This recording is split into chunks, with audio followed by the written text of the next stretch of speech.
Hello everyone, this is the Mythical Dragon here, and welcome back to the Dragon's Den. Pull up a seat and choose a drink of your choice. We've got everything that you can imaginably think of provided to you at the table.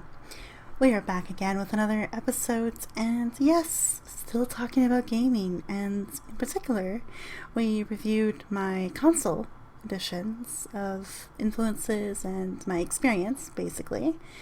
And for today's episode, we are moving into PC edition, my PC gaming addiction? I will put a question mark on that one. You can decide afterwards.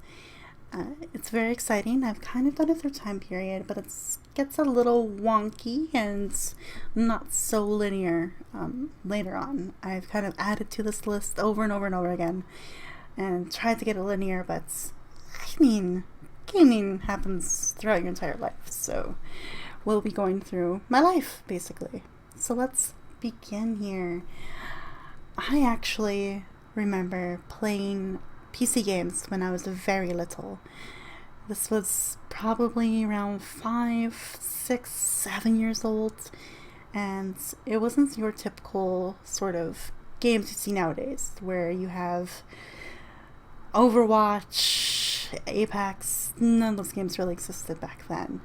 So for these games, though, it was sort of the games that my grandma had on her computer. We had, I don't know if anyone remembers this, but there used to be cereal boxes that, depending on if you got them or not, they would have actually like CD-ROMs in them, and it'd have like a game on them.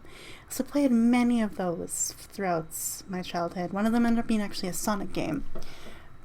Can't tell you the name of that title. I've been trying to look for it in my search and recollection of games. However, wasn't really, I couldn't find the title of it, but it was Sonic. I remember that, and I remember my grandma really loved Sonic and loving that game a lot, oddly enough. So I have really fond memories of Sonic from when I was a little kid, from myself playing it, but also watching my gran just completely play it and collect all the gold rings, and it was really great to see that at such a young age, and definitely a huge influence for me as the list really grows from there. So we got the CD games that came from cereal boxes. That was a huge first introduction. Then I actually was that kid that played Bejeweled. My grandma, again, had it on her computer. She bought it, downloaded it, saved it, however it worked back then. And we played it quite a bit. It was a lot of fun to match the gems, to get the power-ups, and try to get your high scores, that kind of competition a little bit that I remembered enjoying so much about that game back when I was little. Now I find it just to be a calming, relaxing thing to open up every now and then and just match pretty colors together. But when I was little, it used to be competition between my gran and I. So a little fun family gaming connection there. Then after that, it was your typical kids games. And what I mean by that is I was a Pajama Sam, Freddy Fish, Putt-Putt kind of a kid. I think we played through most of those games. I definitely remember Freddy Fish for sure. That was a lot of fun, kind of clicking through and selecting options and playing the game and solving puzzles. Just really enjoyed it. My favorite Putt-Putt game was Putt-Putt Goes to the Zoo. Really love that one. Just because, again, animals, absolutely adore them throughout my whole life. And then Putt-Putt Goes to the Future. Or Goes to the Past? One of those two, maybe both. It's a vague memory, but Putt-Putt was a lot of fun, being like this cute little purple car. Purple is obviously one of my favorite colors, as you can tell with the podcast image. Thank you, Kayla, again for making this for me. And, you know, the purple titles, the purple names. Purple's my life. So playing a purple little Putt-Putt car was absolutely a joy for me. I did love Putt-Putt Goes to the Past, I think, or Putt-Putt Travels Through Time, something like that, because it was really fun to go back to like Camelot age, and then I think there was a futuristic part of it. It's a very vague memory, but it was a lot of fun. And again, it sort of had that Dora the Explorer style to it, where it's like, oh no, what should Putt-Putt do next? Or what should Freddy Fish do next? And Very simplistic, definitely perfect for a child my age in this time period, but really thoroughly enjoyed those. Pajama Sam, a little bit less than the other two. I don't know why.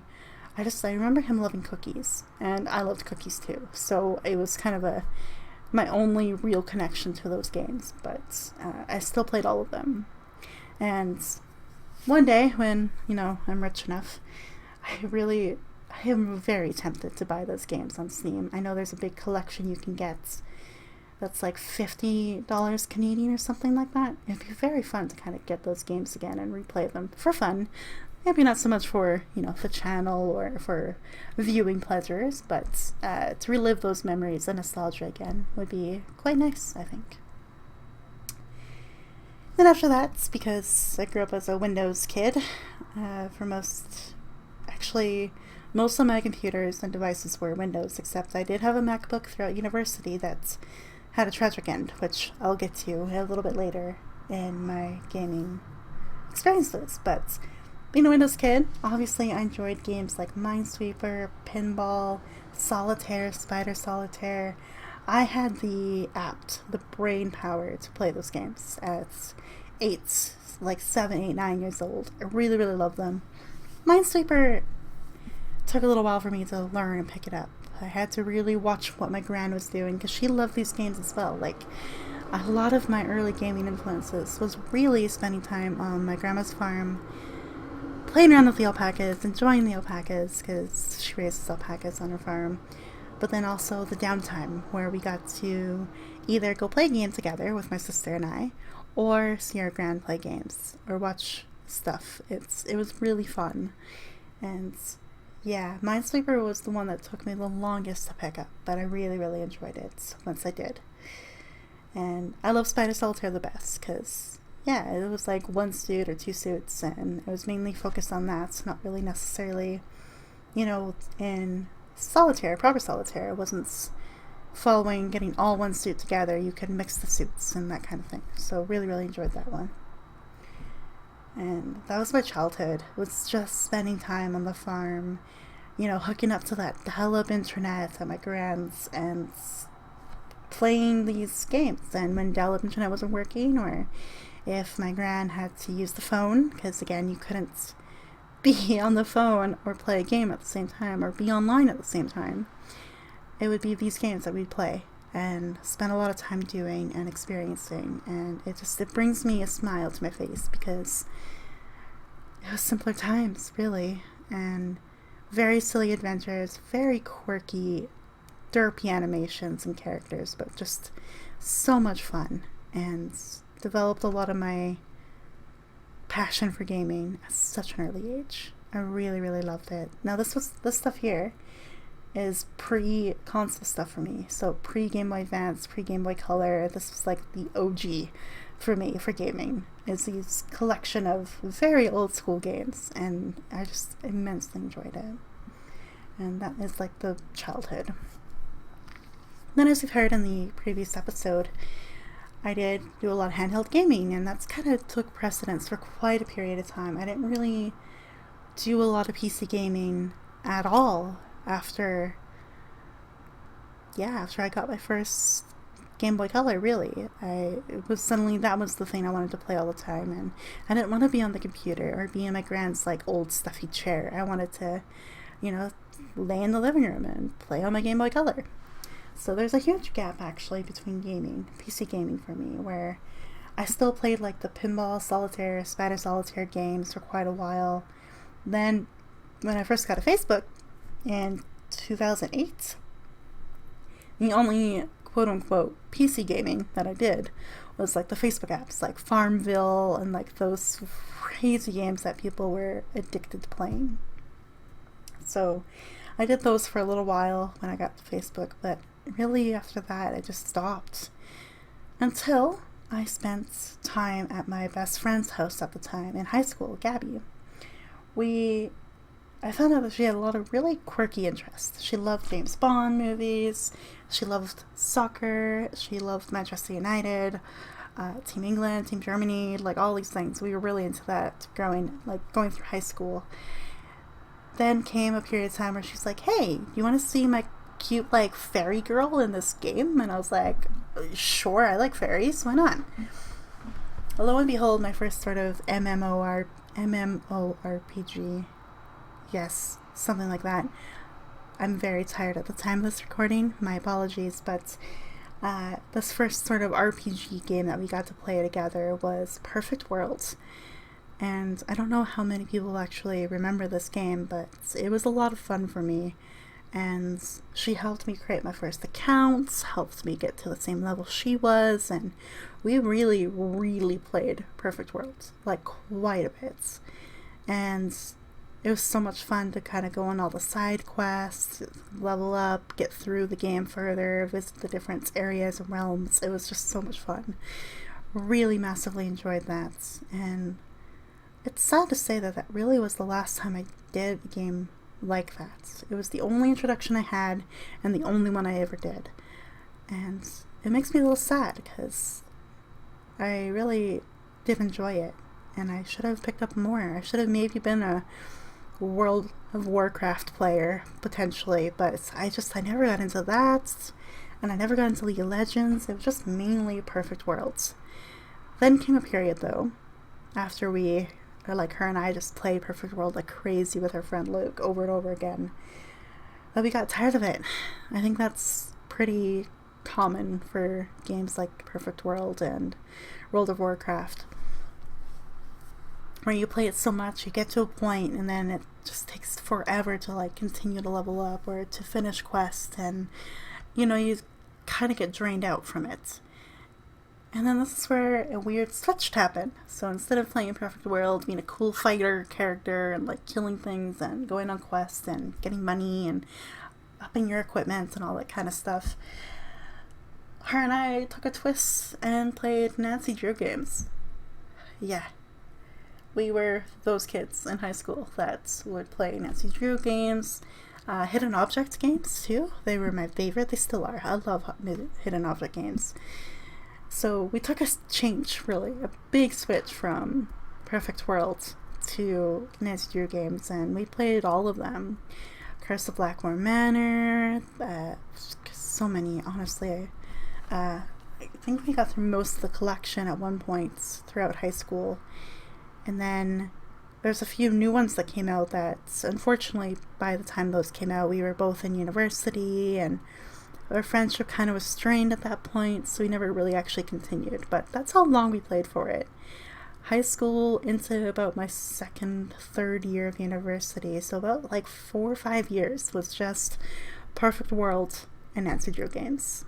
Like, just really, that's how strange and very niche of a PC gamer I was at that point. Very weird, very strange, very unique compared to other PC gamers I knew at the time, because throughout high school, like middle school, high school, it was definitely World of Warcraft that was huge. And I mean, to all of you WoW players out there, it's still huge. I'm not saying it's dead and it's gone, but and RuneScape was big too. I never got into that too. So it was really interesting that that was kind of a big thing as well.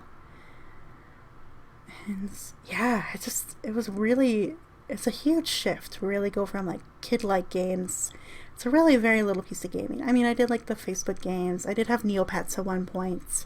Webkins too. I did have Webkins for a little period of time. And then that all really just stopped after a point. Then high school came and met this quirky girl named Gabby, and soon friendship was formed around Perfect World, soccer, James Bond, and Nancy Drew games. A very strange friendship. I recognize that now. But we had a lot of fun, and that's what counts. Then is the next gap in gaming for me.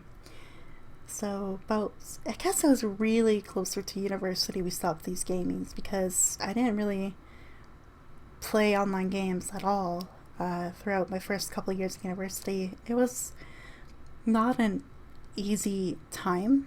My first year of university, I lost both of my grandparents. I failed out of a class.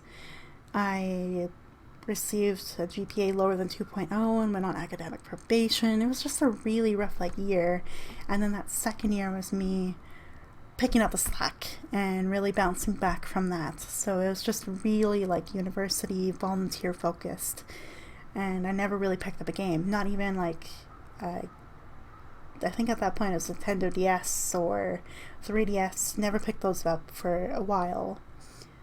And then I joined this amazing online community where my friends and I still had a couple high school friends around at this point, and we wanted to play Minecraft and Rust and Gmod and a few of those multiplayer games. And that's when a little history to this channel a little bit. I originally had a channel before this one that started up in 2013 with my friend Luke and we both played our own series and we played games together. It was quite a fun little duo that we had. And that's when I had my MacBook. So interesting experiences there, and really poor editing way back then. Absolutely. I remember before I had to sadly delete that channel and delete those videos, going back and watching those were horrendously edited. Like, the audio is not in sync with the gameplay, and it was just definitely like noob YouTube life for sure. But those are the games we played: Minecraft, Rust, Gmod. And wow, those games blew my mind, especially Minecraft, because I didn't really join Minecraft to play single player. I jumped right into Vox Populi, a server ran by Zombie Mold and Latin Goddess, joined a streamer community, and really just took off in Minecraft in that capacity.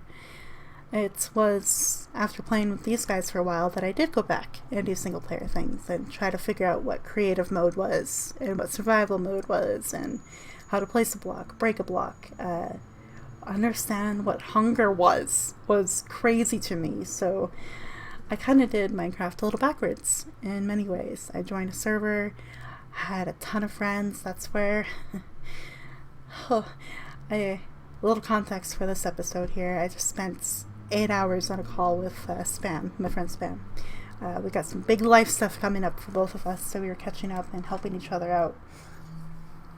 And it was, gosh, in a couple of months, it would have been 7 years ago since we met and played on that server. So really my first online best friend for years, and still is one of my best friends, came from that server. I had a lot of ups and downs of Vox Populi over the years. I actually became a staff member at one point on Emerald, where I got to help Zombie out as a moderator. No, they had a helper. Sorry, I was trying to remember all the ranks that they had. Helper, moderator, so on and so forth. So I became a helper, and it was basically monitoring chat, answering questions, checking tickets, that kind of thing, to help the server run smoothly. But then a lot of drama hit, and then that left me kind of having a love-hate relationship with Minecraft after some pretty big blow-ups with the streamer community I was in. It made me a lot closer to the streamer, like Patrick Static, for those that know me for quite a while. I was a moderator for him, and it was through this big blow-up that he found me to be a trustworthy person, and I became a mod and became a town assistant on this Populi server. And it was really, Minecraft was everything for me for quite a period of time, until, again, with different waves of drama, people coming and going as moderators and support for Pat, and just so much happened over the 3 years or so that we were really dedicated to Minecraft, Vox Populi, streaming, recording, all that kind of stuff. And then things, sadly had to end. University for me was getting serious with teaching practicums and final semesters. It got pretty crazy and intense really quickly. So Minecraft dropped. And I only really go back every now and then. If I get a creative idea or inspiration, I go on and play in creative mode. And I like going back and looking at all the new updates too, because goodness, the underwater developments and enhancements with like the guardians and seeing like the fish under the water and the seaweed and the plants, and it's a beautiful game. And it's very fun to go back every now and then and be like, whoa, they added this? What? And yeah, the first instance I had that was going back when they added llamas to the server, to Minecraft. And I was like, oh my gosh, I can have like a llama farm, like my gran has an alpaca farm. This is wild. So Minecraft is still something, of course, pretty dear to my heart because of this everlasting friendship with Spam, and just always coming back to look at what's new. It's pretty special in that way. Minecraft will always have a place in my heart, I think, no matter what I do with gaming from here on out. But that's not the only game I played. I talked about Minecraft quite a bit there, but it's a pretty special one, so I needed to do a little deep dive. But then came quite a bit. So I said Gmod already. Played Prop Hunt, TTT, Hide and Seek. Just a lot. Gmod, like, just so many different Gmod maps between, like, Pad and other friends of mine. And it's the most hilarious gaming period of my life where you can become a little teacup, jump into a planter, but then realize that planter was another friend of yours, and so you both are just hiding there together quietly, hoping to not get shot. Such wild shenanigans came from Prop Hunt and TTT. It was just so much fun. A very wild game, and it's tempting to go back and check that out after all these years, but time is not of the essence lately for myself. But it would be fun to go back and revisit some of these games and see the developments or changes, and or even relive the nostalgia as well. Just, it would be so much fun. But Gmod had so many funny moments that, thinking back, and me not really being good at that game, I'm not gonna lie. I mean, I used to joke on the previous channel that I had that I'm not a good gamer. I'm just a gamer, you know? I had that joke, like, I'm not good at games. I just game. And that's pretty much true for all of these games at this point, from now on. So, spoiler alert, there you go.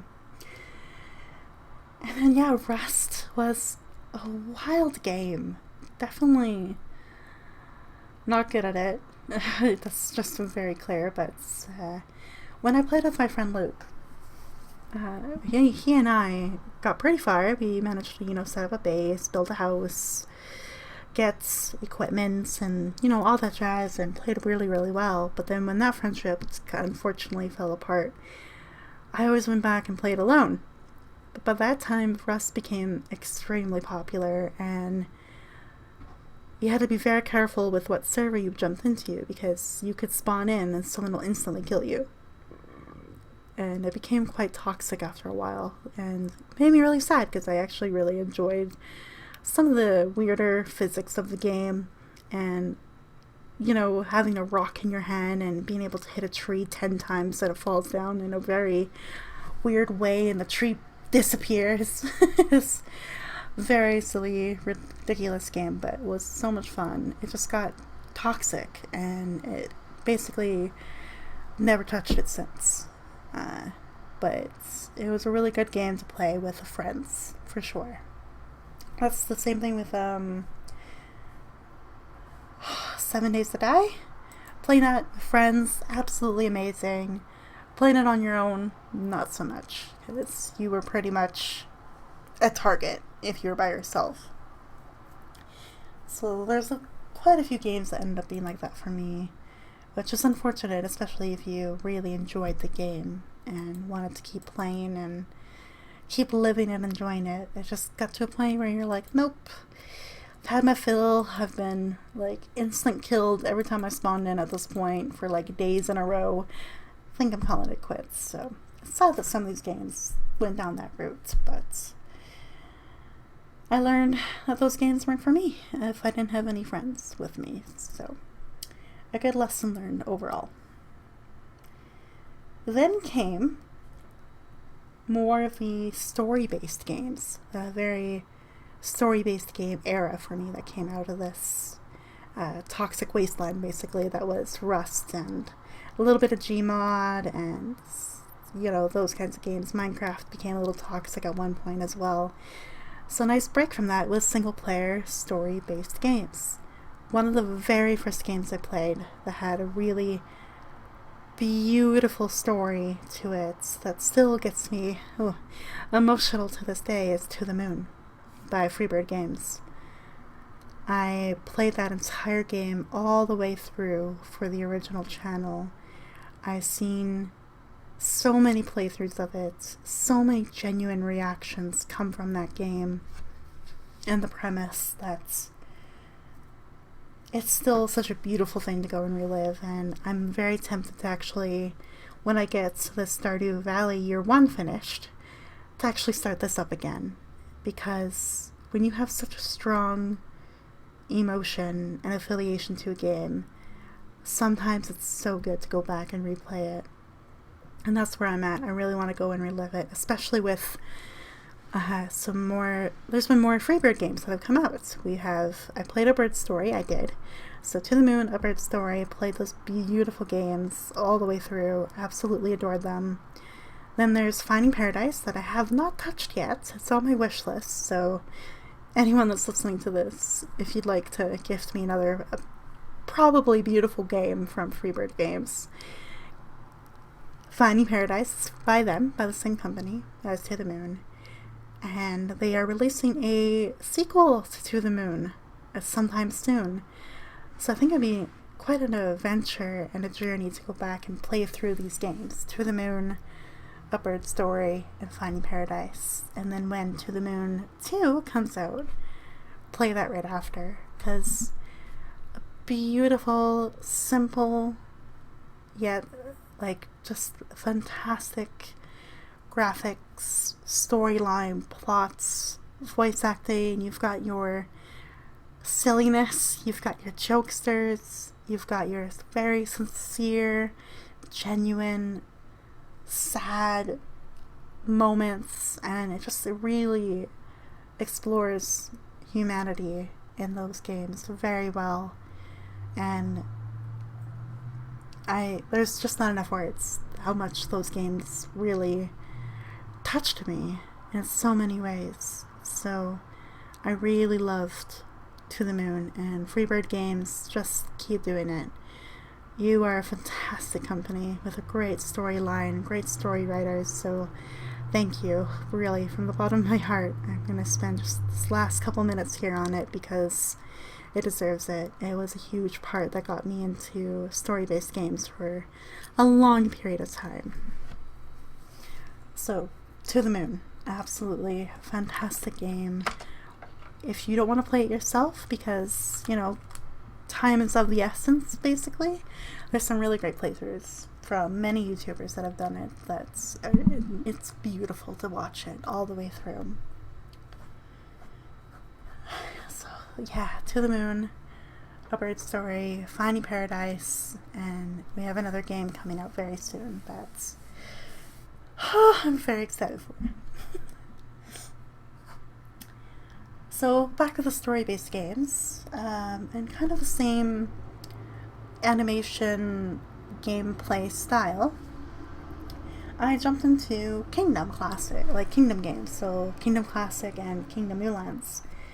And while there wasn't a plot to follow, there's still sort of a story you were building through the choices you made.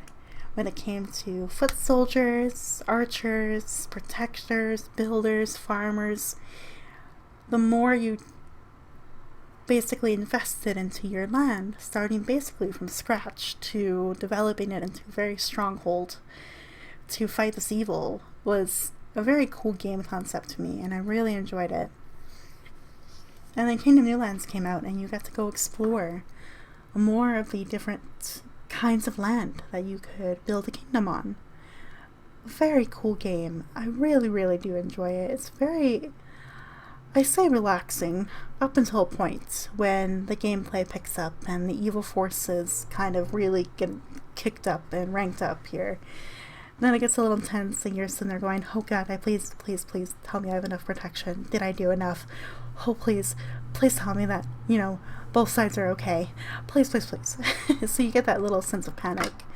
And you really start thinking of strategy in that game, which is so much fun. I love both of those games. And they're good. They're definitely a classic game is beloved by many, for sure.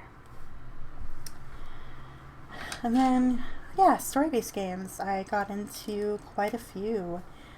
I even hit a visual novel phase at one point. Yeah, I was one of those people that got into the romance visual novel games a little bit, or romance games, dating simulators, and visual novels. So I'm just going to ramble some of these off here for you. I played Planetarian, which is a beautiful game. Post-apocalyptic world, just a very deep dive into struggle, strife, and using this little robot in a planetarium to bring you hope. Just a really beautiful story, and it's a visual novel game. It's just dialogue from the characters, text, and you making choices to see where it takes you. And I found out actually not too long ago that there is an anime based on that game. And wow, to see it acted out between all the episodes, amazing. Because I've played it hit me emotionally. It was just so beautifully done, and tragic story overall. I mean, anything in post-apocalyptic is quite tragic, but this played on it quite a bit.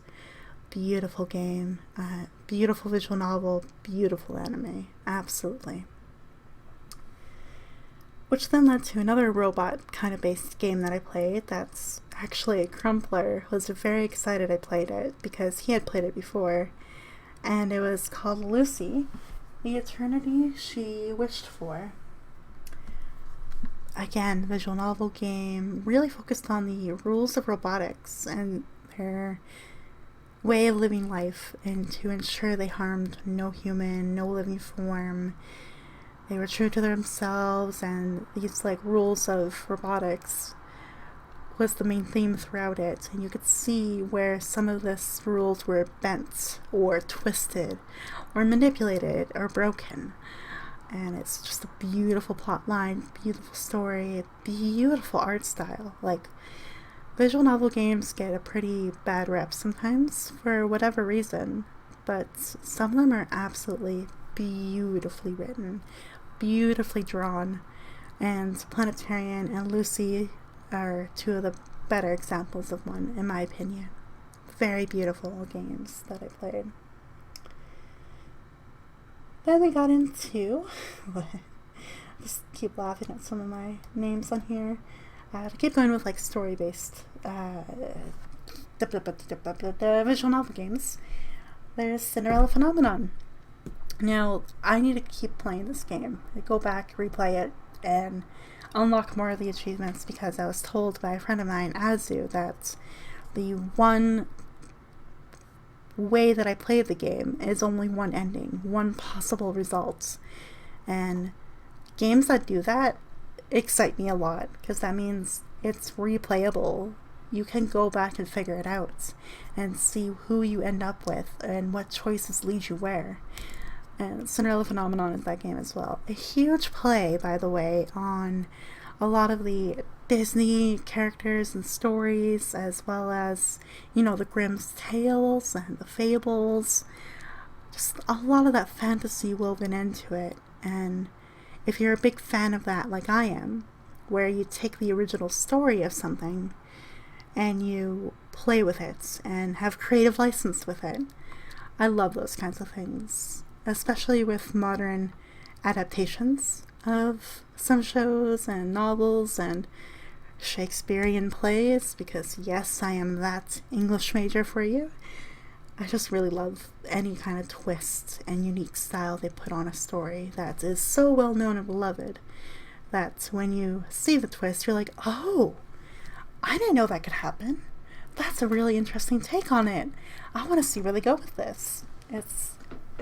I have that thrill when I get to experience something like that. So Cinderella Phenomenon is like that for me, and I really, really enjoyed it.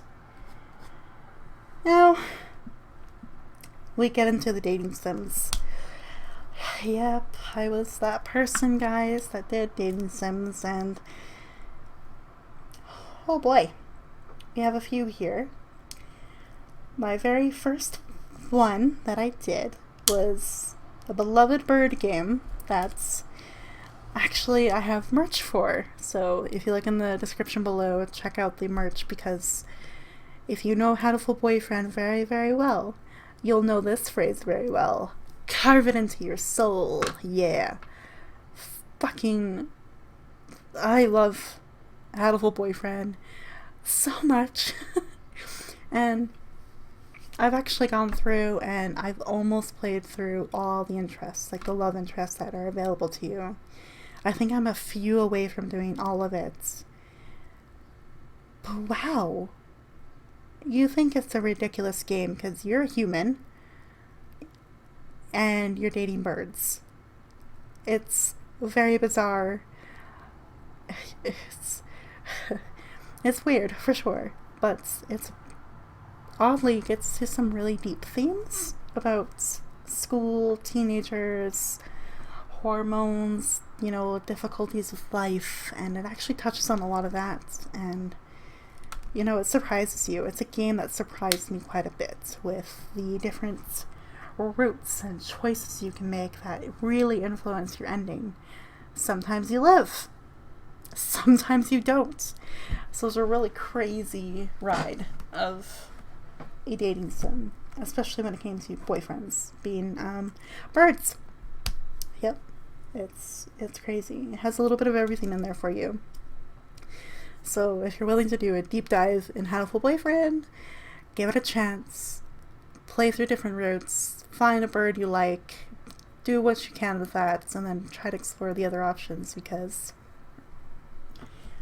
you'll be genuinely surprised, like I was when it came to How to Fool Boyfriend. Now, these two games, I've never actually... No, that's not true. I finished Nikopara. I did. But... So yes, Nikopara. Played that one. Kitty cat dating sim. Fantastic. Sorry, YouTube. I will try to censor this the best way that I can, but jiggle physics incorporated in that game. Very interesting. And there's more than one game, oddly enough, for Nikopara.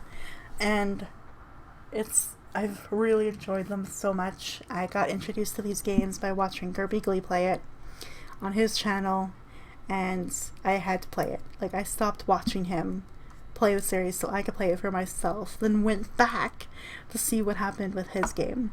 So again, a quirky cat girl, maid cafe, very typical sort of tropes in anime, I guess, and I enjoyed it a lot. Oddly enough, I did. The one that I'm a little more embarrassed to say that I played, and still really enjoyed it. So, oof. Hot ladies are my undoing. Just, wow. It's Honey Pop. Yep. Played that one. You may. A lot of fun. Can't really get into the details for that one in this podcast, but whoo. Yeah, that's a good time. Absolutely. All I will say is that's my first time playing that one. Absolutely. Was I hot for teacher? Enough said. So yeah, Honey Pop, Nikopara, there you go. Played those games for sure. And then I play another weird dating sim. This is the last in this kind of... Nope, there's two more. I'm very sorry. 2 more games. This one has another animal theme to it, so don't question me in playing animal dating sims. I'm very sorry. I'm very weird. But this other one's called My Secret Pets, and really got me into this one was this big sort of mystery behind it all. It was quite heavy at times with this magical transformation that could happen to them, pets getting cursed, and like if you fall in love with them, there's a sense of danger, and there's so many different twists and turns of this game that I thoroughly enjoyed recording and playing it, because every time I loaded it up, it was like, what's gonna happen now? Like, what is gonna happen to my pets? What's gonna happen to me? And you genuinely were basically fed like that kind of constant, what is going on? What is happening? I want to know more.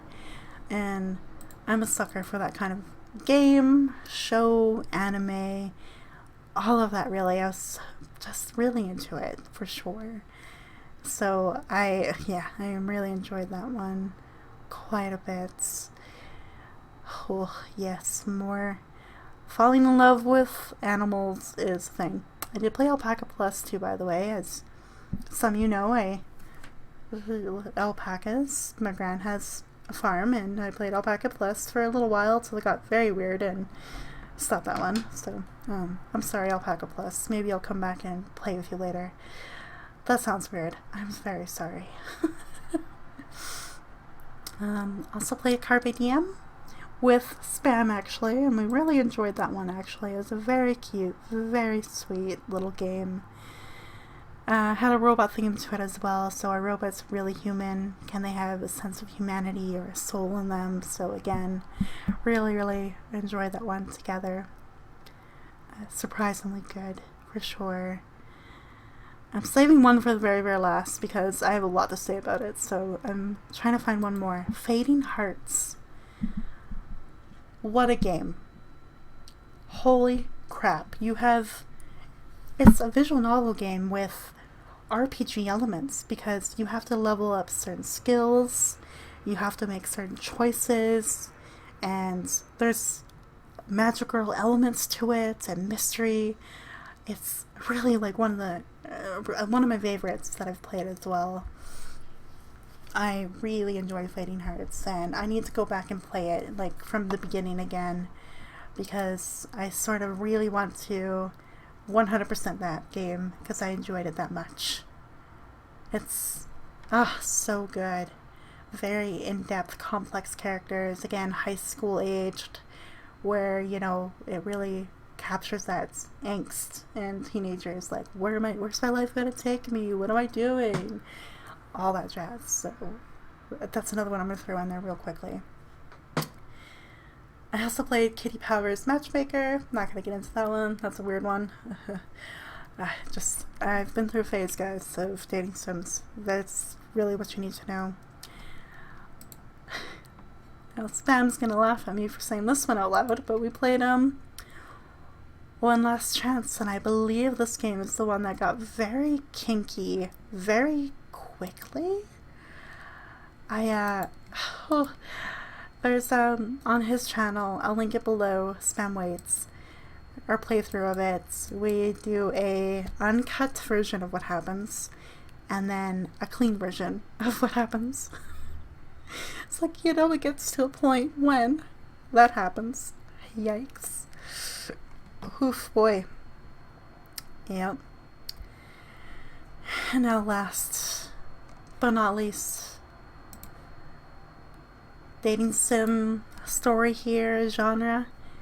I played the beloved Game Grumps game, Dream Daddy, a dad dating simulator. So good.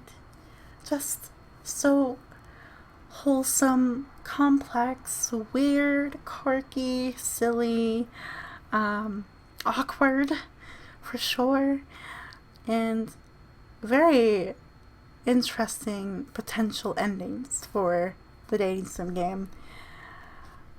I don't really want to give much away, but it's worth it. If you're not really into dating sims and you feel very weird about them, give us one a chance. Be very silly with it, of course, but you'll be surprised at some of the scenes that you have to go through. They're very real, very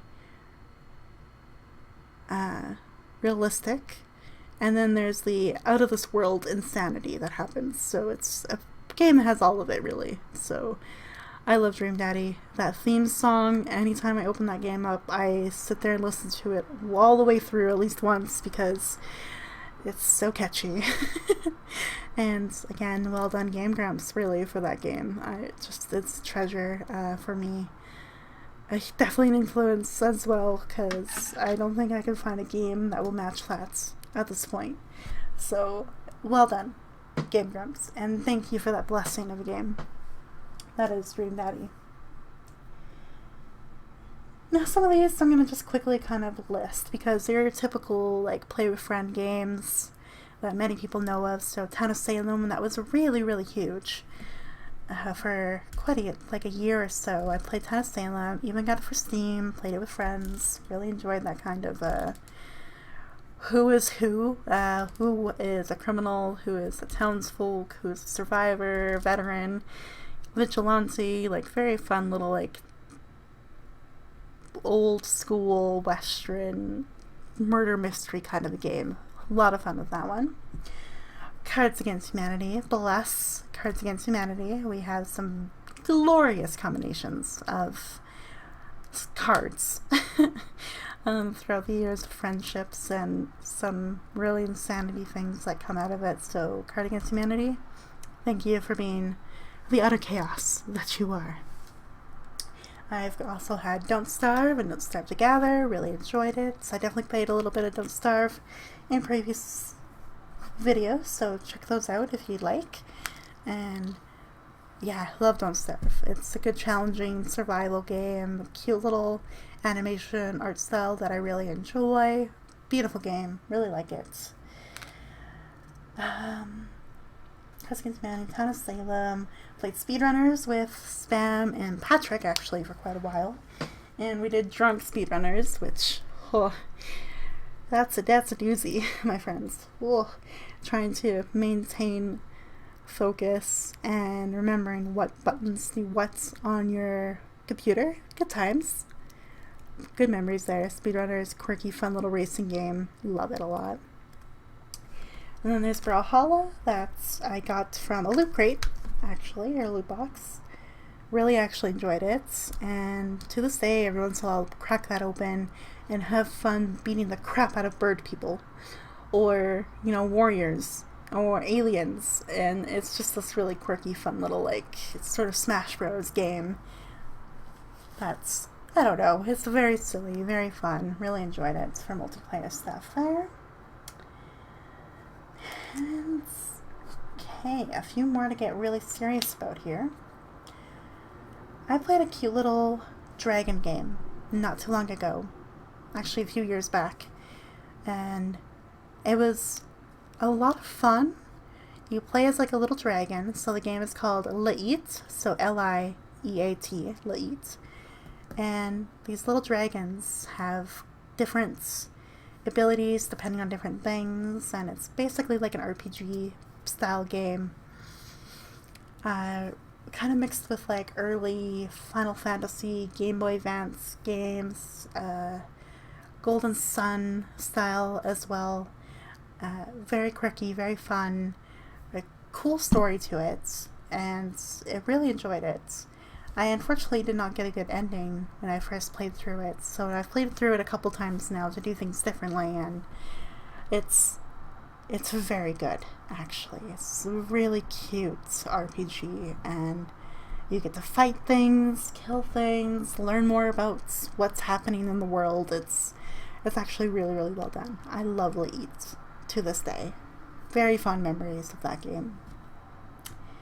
And we have Mimpy, a very silly little platformer game, actually, that's, you're a little doggo, and you get to develop your abilities as you level up or complete platform levels, and a very fun, silly animations, a very beautiful style game as well, that I really enjoyed.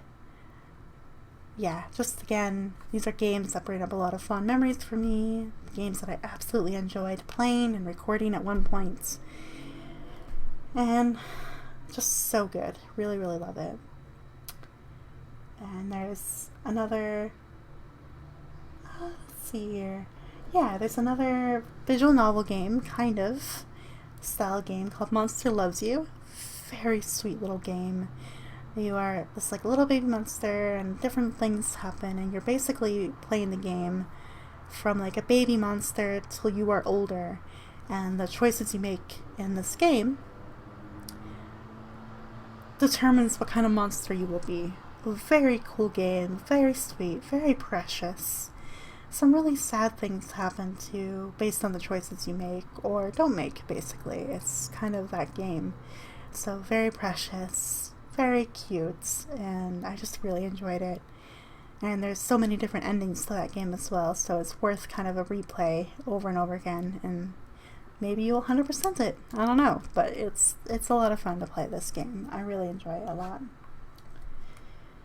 Then there's Montaro. I'm laughing because, well, Spam will know why I laughed, because it's a silly game. You are a little dog, basically that looks like Doge from memes way back in the day.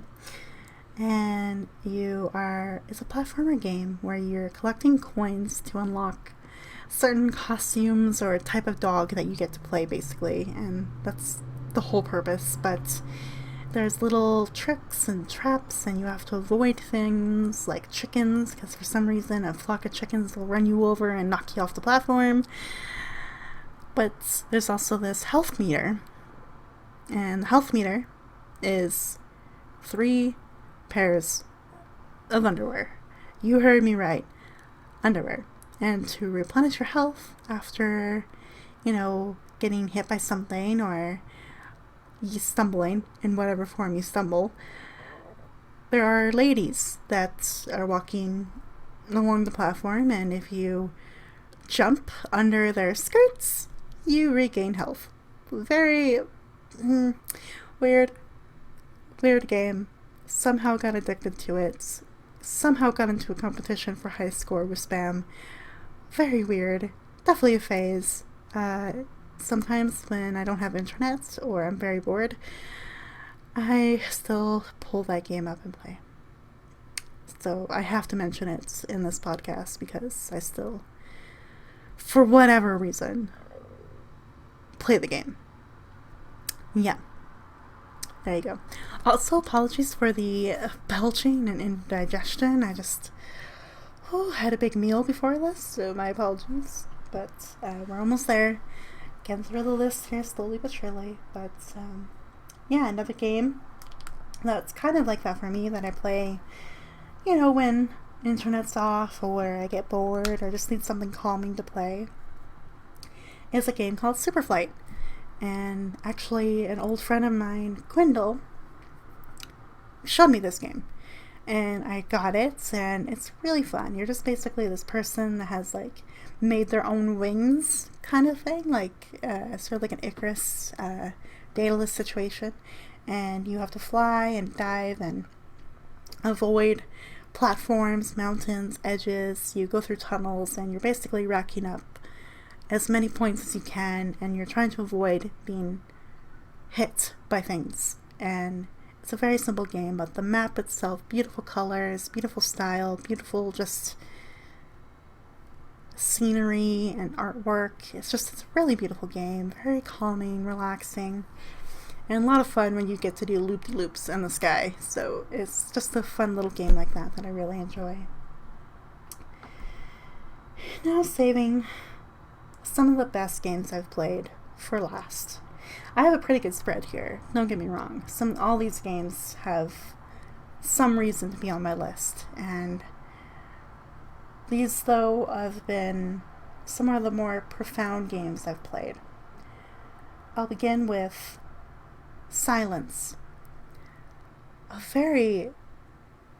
It's almost indescribable, this game. You're like a little kid. Sort of is like a World War II, World War I maybe kind of thing, with the bombings, like the Blitz in London, for example, and you get separated from your family, and then there's a big fantasy twist to it, because it's like a historical fiction-based game, where you get transported to this world, and you have to find your way back home, and there are bad guys that are after you. You have little pets that, you rely on, helps you, give you abilities, it disappears from you. Like, it's just a wonderful, heartfelt, wholesome adventure that's just the story and the beautiful art style and the different ways to play the game, whether it becomes a platformer or a 3D game. It's so unique and beautifully told that I remember finishing that game on a stream and just tearing up. It was just so beautiful how it wrapped it all up at the end. It just was a remarkable game that's sort of like To the Moon. Really just touched me. I still have the emotions to that game to this day, even though it's been a few years later. Very much enjoyed Silence, and it's recommended if you have it Steam to go check it out, because it's beautiful. I really love it. Next is a very much a favorite for many people, and that's Night in the Woods. Holy crap, I've seen so many YouTubers play this game all the way through. One person being Spam, actually, and it's a game I recommended him to play because I figured there's some quirky characters that might remind him of his own friends that he has in California, and we both really enjoyed that game, for sure. I played it too. Really, really love it. It's complicated, it's mystery, thriller, action, existential crisis, like, characters throughout. And I mean, the phrase where everyone somehow says, be gay, do crimes? That's from our beloved Fox in Night in the Woods. Epic character, epic gameplay, very cool mystery, very interesting way it gets resolved, very deeper meaning too, by the way. Like, everything in the game leads to this bigger thing, basically. I just really enjoy Night in the Woods. The art style, the graphics, the gameplay, the puzzles, the mysteries, your relationships with the characters, your parents, the town. It's so interesting, so intriguing, and hits a little close to home for what I've dealt with the past year. So really, really love Night in the Woods. Absolutely love it. It's up there for me for games, for sure, just for how relatable all the characters are, really, and some of the choices they make, and growing up too fast or not growing up fast enough, and just so much common themes that we all can relate to just comes from that game, and it's just so precious. I really love it, even if it scares me sometimes, but I'm a scaredy cat, so there's that. Yeah. And then last but not least is the game I'm currently playing for the channel. I have to bring it up here at the end. Stardew Valley. Now, if you heard my podcast episode last week where I talk about my console edition gaming, you will know that I'm a hardcore Harvest Moon Rune Factory fan. What amazes me about Stardew Valley is it's both of those games kind of combined together and created, developed, and made by one person. Not a studio, not a company, one person. It blows my mind that this in-depth level of a farming game, really, is created by one person. There's just so much to it. The characters throughout the town and Pelican Town all have their own personalities, their unique quirks, relationships with one another as well. The sort of magical elements that are part of it due to, like, the wizard and the Junimos. You have to complete the community center and fight for the good guys in the game. There's also an element where you can turn bad and support Joja Cola. Like, there's so many different ways to play the game that no matter how you play it, it isn't wrong. There is no wrong way to play Stardew Valley, and I firmly stand by that, because you can focus on just your farming if you like. You can focus on getting animals, the plants, the crops. Maybe you want to just do the community center stuff. Maybe you want to become friends with all the people in the town. Maybe you make Stardew Valley a dating sim because that's apparently an option in Stardew Valley. There's so much to it. Very unique festivals and celebrations. Different things get unlocked. The different character events when you increase friendships. It is literally everything that encompasses Harvest Moon Rune Factory into one charming, really well-made game with a beautiful soundtrack, beautiful art style. It's one of the best games out there, and when it went multiplayer, gosh, it was one of the best days of my life.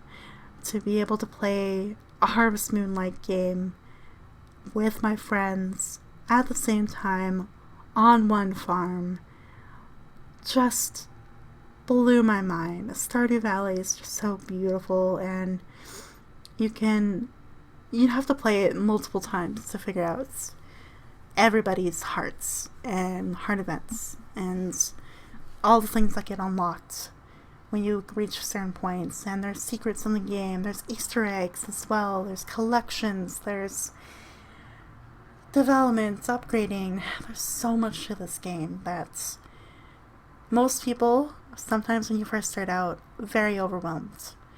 But what's great about Stardew is that you pick one thing you want to focus on, one thing you want to do, run with that for as far as you can without having to do anything else, and then the rest will catch up with you.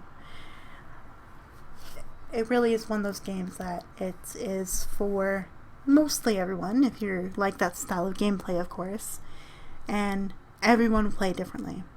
And it's a very cool thing to see on YouTube, watching others play through it and see the decisions they make or how much they look up stuff or not look up stuff. And it's a really amazing phenomenon that many people I know still play to this day. And with updates still coming out by Concerned Ape, even after these, many years, 8-9 years, however long it's been. Remarkable. I have so much love for Stardew Valley, and that's why I'm so happy that I'm playing it on the channel with you guys. I don't know if that love for Stardew comes across while I'm playing it, but I hope you get a sense of how much I love it just by saving it for the very end of this episode of the podcast. Wonderful game.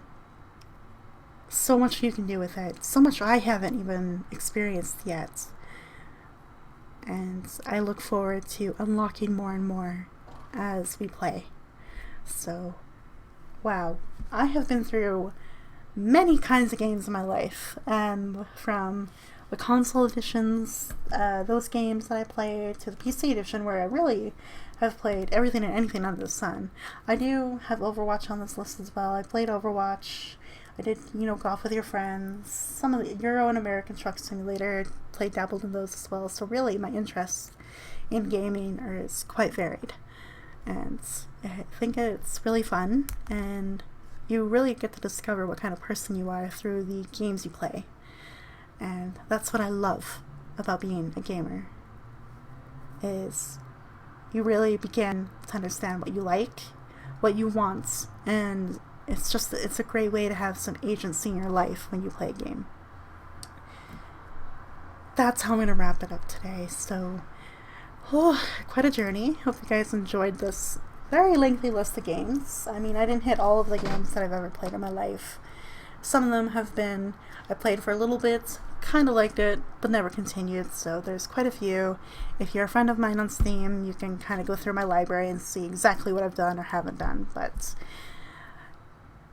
PC gaming has really become my life in many ways, for YouTube, for the friendships I've made, the connections I've made, the charity work I've done as well, which will be a podcast episode in the future. There's so much around gaming that I never expected to get this involved with, and I have no regrets. I'm very happy to be here, exploring this hobby and enjoying it with all of you and for myself. So with that, thank you all so much for listening. I hope this was somewhat interesting to you guys. I encourage you to start thinking back to some of your favorite games over the years and let me know what they are. I'm very curious to see what your style of gaming is and who you are through your games. So, thank you very much, everyone. Hope you enjoyed the drinks, the stories, the tales, the influences. And I'll be back next week with another episode. And it's going to be a good one. So stay tuned and see you guys later. Bye-bye.